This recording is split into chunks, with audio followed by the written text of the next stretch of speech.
In this video, we're going to install a transmission cooler on a 200 Series Landcruiser. Stay tuned.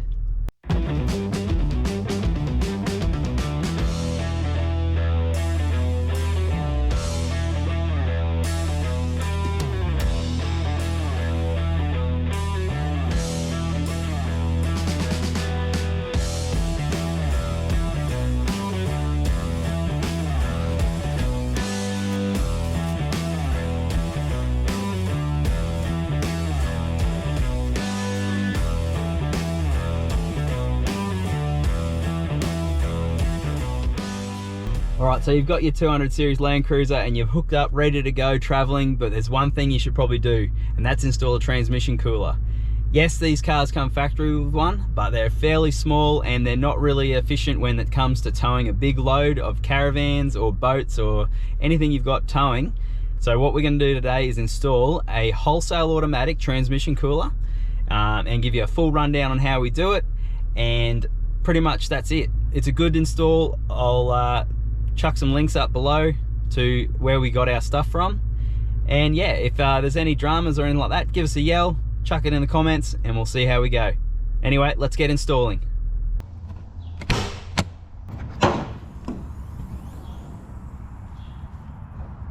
Alright, first step, pop the bonnet up. We're going to take this front cover off.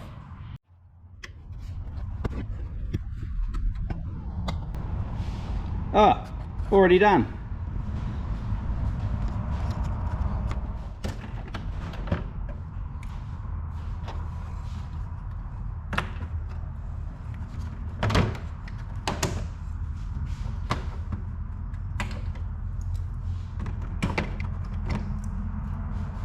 Don't lose those.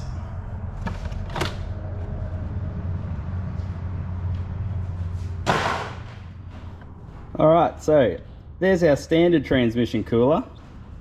It's only a little girl, that's alright. But what half the problem is that people put big spotlights right in front of the air scoop for it, which is right behind there. So another way to get better transmission temps is to ditch these guys. But obviously if you're doing a lot of off-roading or a lot of outback stuff, you'll need your spotties. Maybe invest in a light bar, a little bit shorter. Doesn't take up as much room. Next step is to remove the grill.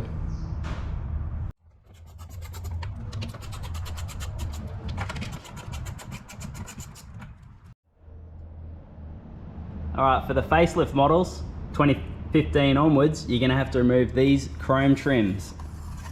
Pretty easy, just pop your fingers in, give it a pull. They're only held in with these little clips, so make sure they all come out, and you do it to both sides.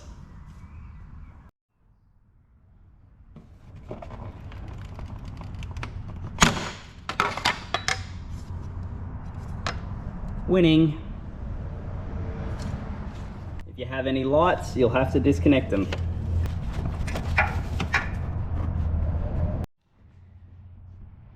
Now, one of my concerns is the two-way aerial comes through the grill, so I don't really want to have to undo all this. So I'm just going to leave it attached, pull the grill off, and then spin it to the side.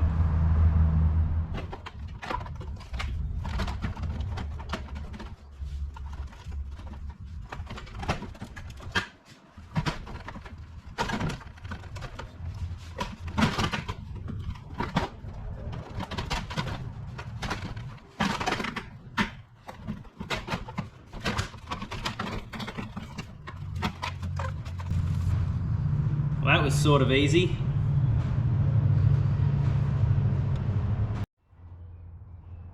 Alright, so with the grill off, you can see there, this is where our new cooler is going to sit.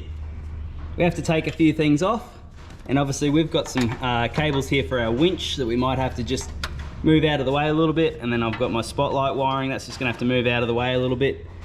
So we'll hook into getting this installed.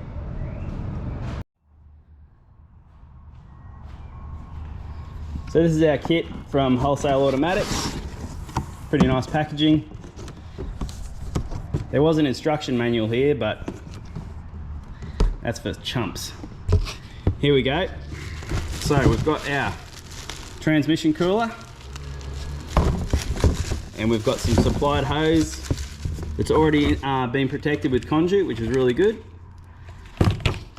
And then there's a little loop hose that joins the twin core cooler together. And then you got a bag of hardware, bolts, hose clamps, some cable ties, things like that. So a pretty comprehensive kit. Obviously it comes with instructions, so make sure you do read the instructions. This is more just a guide. Anyway, let's get fitting. So you see the cooler itself is actually a PWR cooler, which is really good because they're Australian made. So obviously they're made for this sorts of conditions that we put our vehicles through, so that's good stuff. 12mm socket to remove the horn bolt.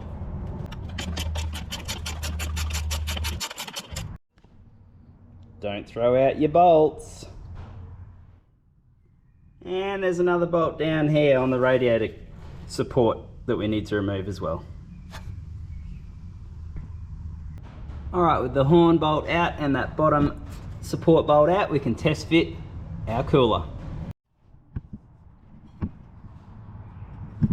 Alright, so the coolers sit in place. We just use that original horn bolt there. It's just sitting loosely, not really doing anything, but you just got to check for any obstructions. So we've got our spotlight wiring here and also our winch cables here. So I've just had to pull them out a little bit, make them a little bit longer, just give them a bit of a wiggle.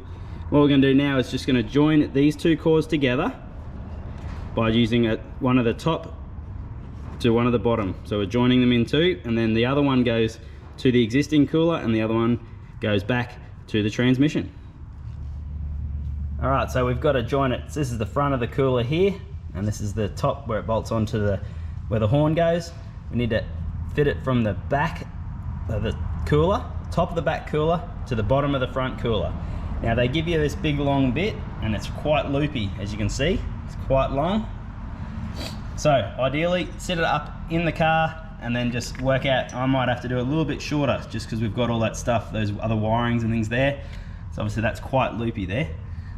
You don't want it so it kinks, so you don't want it too short, otherwise it'll get, like the hose will kink like that, and then you won't get good flow. So you need to make sure it's nicely looped so it doesn't kink off. Well, anyway, we'll sit it back in the car and we'll see how much we have to cut off.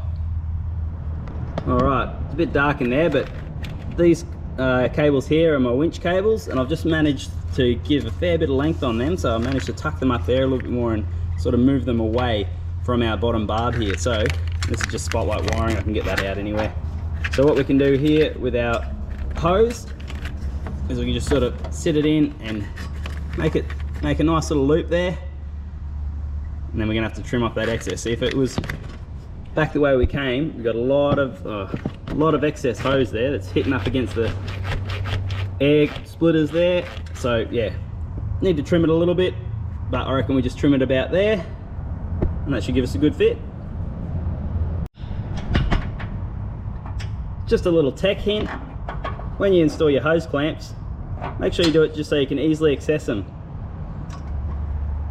See, nice and easy to get to. If you install that and the hose clamp bolt was around the other side, it's gonna be really hard to get to if you have to take this off for any reason. Anyway, make stuff easier to get off in the future. Always a good tip.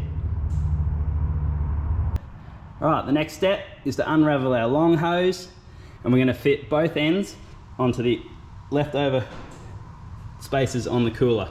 Now just make sure you don't cut this hose, we've got to leave them together, and then we can run it where we need to go and then cut it later on once it's in the vehicle. So just to get them fitted, and then we can put this back in, hopefully for the last time.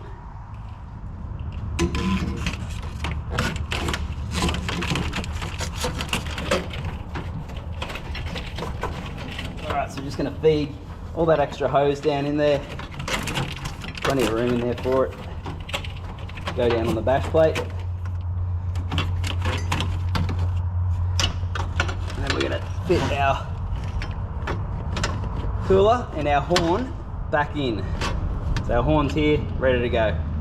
Just got to take that bolt out and put the bracket on the outside of the bolt mount.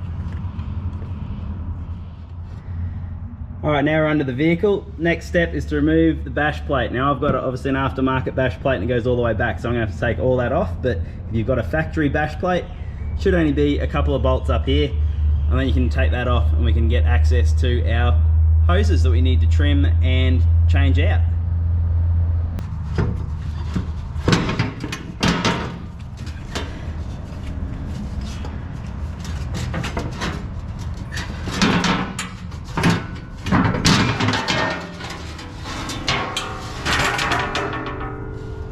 Hello.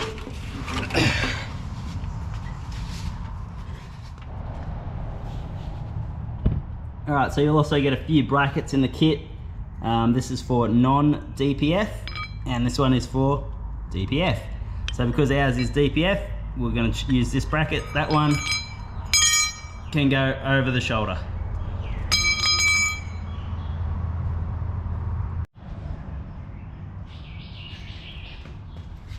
So you get a few bolts in the kit, and we're going to bolt this bracket on here, and then it slips underneath and you can put one of your bolts through these captive nuts. Alright, so as you can see here, there's a hole there and a vacant hole that you put one bolt through, and this L-shaped bracket goes onto, there's two tabs on the side here, there's a tab on the side, and these two bolts go through there. So we'll just put, everything's loose at the moment, so we can get it all fit up, and then once it's all in place, we're going to tighten all these, including the horn bolt and the bottom radiator support bolt as well. So once they're all in place and you're happy with where everything is, we'll tighten it down. Alright, so cooler's in, mounted up nice and firm, so that's good. We can move on to the next bit, which is routing those two loop hoses, or that one loop hose that we did, splitting it into two. Alright, so we're under the vehicle now. I've got this bash plate off, but I've got an aftermarket bull bar, and this has got another bash plate on it as well that needed to sort of just swing out of the way. It's a bit annoying, but oh well, it is what it is. Anyway, so while we're in here, there's a little bit of foam just tucked up in there. I don't know if you can see it or not. We need to pull that out, because that's where our hoses are going to run. There we go, just a little bit of foam Toyota uses to insulate stuff, but anyway, so that can go over the shoulder as well. And then we're going to run our hoses along here and up through that hole. Alright, so we're now in the engine bay, and this is where my second battery is. Sometimes they're just a second start battery for the other one that's over there. So it's easier to take this out because we've got to get to the existing transmission cooler line just here. So we've got to take this one off, and then it goes down a bit further underneath the car there, and we've got to undo that one as well. So we're going to discard this hose, and pretty much our transmission cooler, the new one, goes on here, and then the other end goes down onto that bottom hose there. So it's just easier to take this battery out so we can get access to it. Also probably a good idea to clean half of this red stuff out, because that's just gross. But I'll do that another time, I'm sure.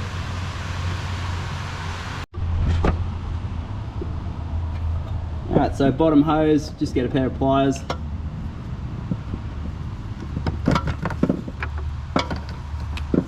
Or get the right tool for the job. Take two, get a pair of multi-grips.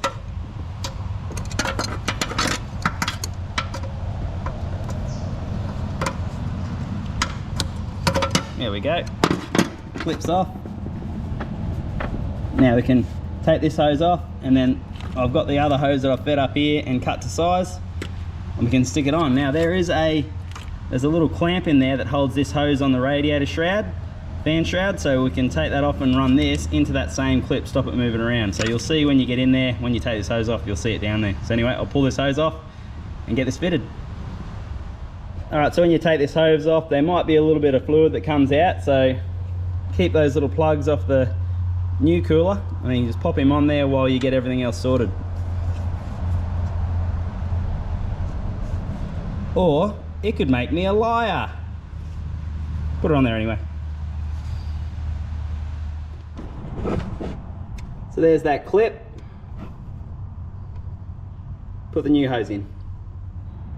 Alright, so we're back under the car, and we've got our oil filter here, engine oil filter, and then we've got these two hoses here, which are our two transmission cooler lines, the one that goes from the cooler and from the transmission. So This bottom one here is the one we just took off up at the top there and put our new line on. So this is our other line that we've got from the other side of our new cooler, and we're going to pop this one on here. So we'll take this clamp off, pop this hose off.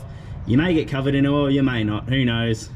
And then we can pop this guy back on, and then we can start neatening up all our hoses.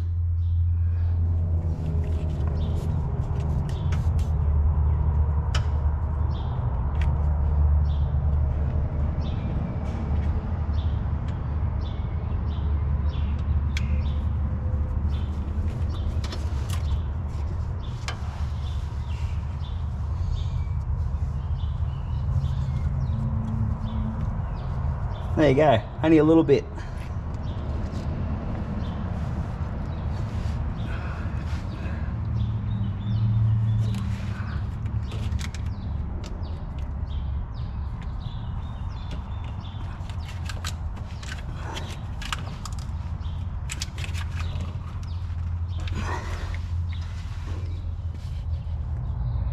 So there we go, new hose is on. We'll nip up that hose clamp and then get that conduit there to protect it. And then it's just a matter of tidying up these hoses, clamping everything together, and then we can start it up. We've got to put a bit more oil in it, so we need to put about half a litre worth of new oil, because obviously we're expanding that capacity by adding this cooler. So anyway, we'll tighten these up, get these all sorted, and then we'll get on to topping up the oil level.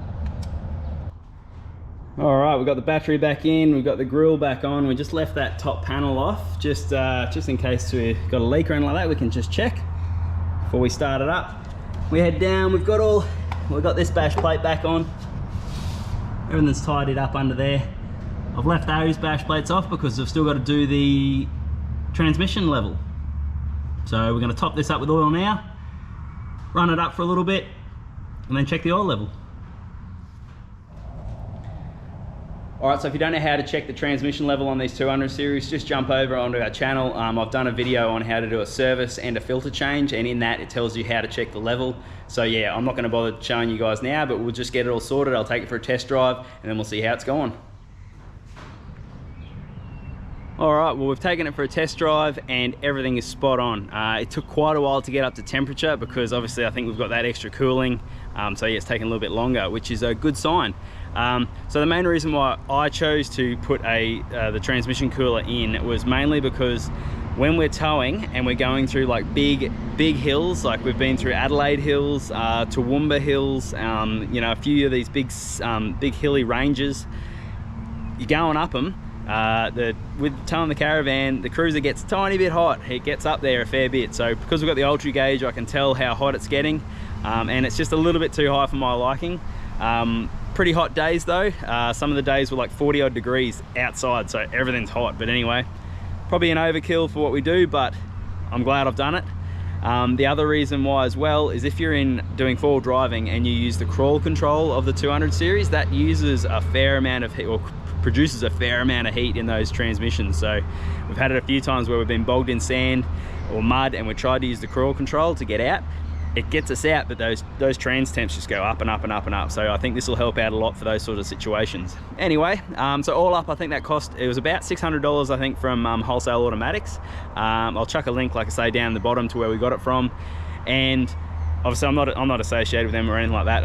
It's a good product, and it seems all good. So I'm happy to say that it worked well. Anyway, that's about it. Hope you enjoyed it. If there's anything else you want to see or any questions or anything like that, don't hesitate to sing out or chuck a comment in the comments below. Anyway, that's it. So glad you enjoyed it. See ya.